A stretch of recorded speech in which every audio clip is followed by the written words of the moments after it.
السلام علیکم ورحمۃ اللہ وبرکاتہ نحمدہ ونصلی علی رسولہ الکریم اما بعد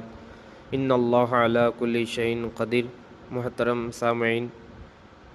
میں نے آیت جو آپ لوگوں کے سامنے پڑھی ہے، اس آیت پاک میں اللہ تبارک و تعالیٰ ارشاد فرماتا ہے کہ دنیا کے ذرے ذرے پر جو چیز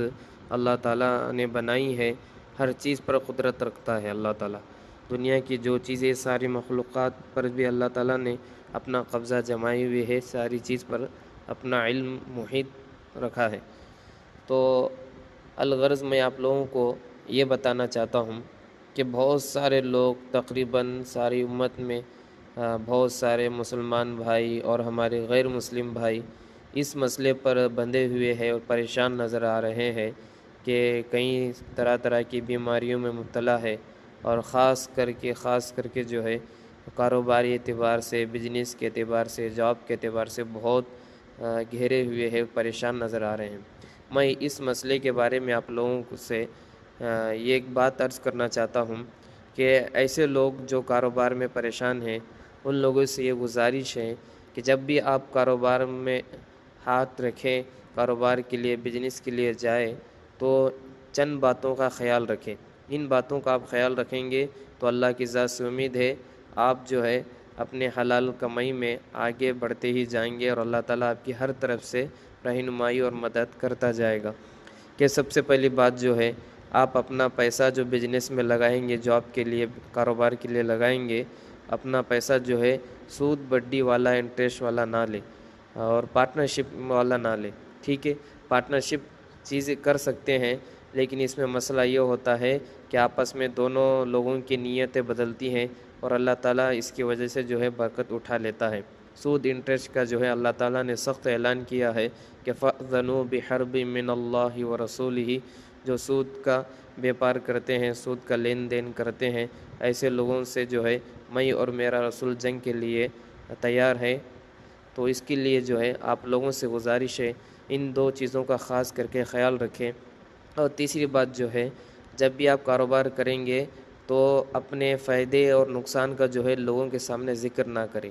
آپ کو جتنا بھی نقصان ہوگا یا جتنا بھی فائدہ ہوگا تو اللہ کا شکر ادا کریں کہ اللہ تعالیٰ کا وعدہ ہے کہ شکر کرنے والوں کو اللہ تعالیٰ اور نعمتوں سے نوازتا ہے۔ اور جب کوئی نقصان ہوتا ہے، کیونکہ بزنس ہوتا ہی ہے، کبھی نقصان کبھی فائدے میں ہوتا ہے، تو اس لیے جب نقصان ہوگا تو تب بھی اللہ سے مانگے اور اپنا تعلق مضبوط رکھے۔ یہ وقتی دنیا ہے، 4 دن کی دنیا ہے، اس میں آپ کو نفع نقصان ہوتا رہے گا، پریشانی آتی رہے گی، ہمت نہ ہارے، ہر وقت دونوں حالتوں میں اپنا تعلق اللہ سے مضبوط رکھیں۔ آج نہیں تو کل اللہ تعالیٰ ان حالاتوں کو ختم کرے گا، کیونکہ یہ وقتی طور پر زندگی ہے۔ آپ کو ہر چیز میں اللہ تعالیٰ نے آپ کی مدد اور رہنمائی کا وعدہ کیا ہے۔ یہ 4 دن کی زندگی ہے، اس میں صبر کرے، انشاءاللہ آپ کو اللہ تعالیٰ آپ کی مدد کرے گا۔ اور اپنے باتوں کو راز میں رکھ کر کرے، دوسروں کے سامنے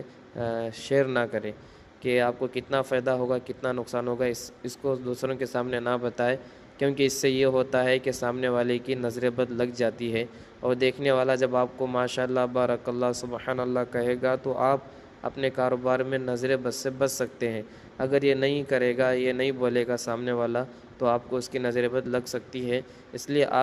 آپ لوگوں سے چند گزارشات ہیں کہ ان چیزوں پر غور کریں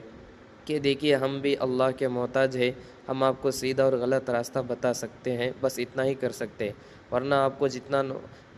جتنا نفع نقصان کاروبار میں ہو رہا ہے، نقصان ہو رہا ہے، ہم اس کو نقصان کی بھرپائی تو کر نہیں سکتے، کیونکہ ہم خود اللہ کے محتاج ہیں۔ اگر اللہ ہمیں بھی روزی نہ دے گا تو ہم خود اللہ سے مانگنے والے ہیں۔ دنیا کا کوئی جادوگر کسی کی روزی کو روک نہیں سکتا، صرف اتنا کر سکتا ہے کہ جادوگر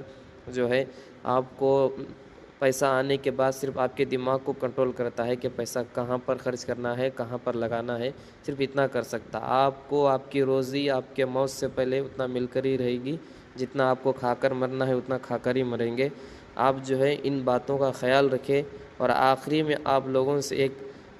ایک ضروری وظیفہ بتاؤں گا، ایک اہم وظیفہ بتاؤں گا، وہ یہ ہے کہ کثرت سے استغفار پڑھتے رہیں۔ کثرت سے ہر وقت جو ہے چلتے پھرتے کوئی وظیفہ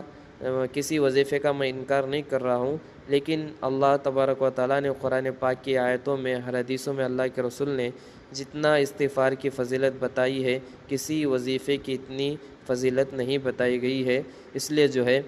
آپ کثرت سے استغفار کو پڑھتے رہے۔ استغفر اللہ ربی اتنا بھی پڑھ سکتے ہیں، استغفر اللہ ربی من کل ذنب واتوب الیہ اتنا بھی پڑھ سکتے ہیں۔ یہ پڑھتے وقت جو ہے آپ اپنے گناہوں کا تصور کریں، ختم ہونے کا، توبہ کرنے کا، اور اس کے مطلب کو اور میننگ کو دن میں کتنی مرتبہ ہو سکے اس استغفار کو ہزاروں لاکھوں مرتبہ بھی پڑھ سکتے ہیں۔ اور دوسرا مسئلہ جو ہے کم سے کم دن میں جو ہے 100 مرتبہ درود ابراہیم جو نماز میں پڑھی جاتی ہے اس کو پڑھ کر دعا کرے اللہ کے حق میں، اور یہ بھی نیت کرے کہ جو بھی میں درود ابراہیم پڑھ رہا ہوں اس کا ثواب تمام تر مسلمان جناتوں کو، روحانی مخلوقات کو پہنچ جائے۔ اس سے فائدہ یہ ہوتا ہے، یہ روحانی مخلوقات جو ہے ہمارے معاملے میں جو ہے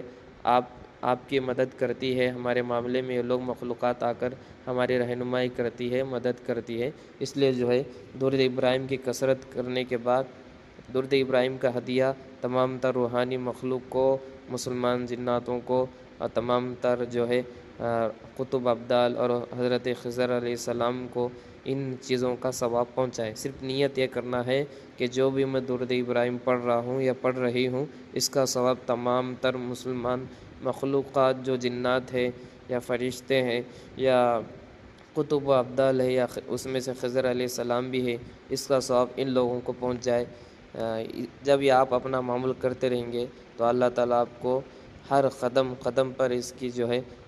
مدد کرے گا اور آپ کی رہنمائی کرے گا۔ السلام علیکم ورحمۃ اللہ وبرکاتہ۔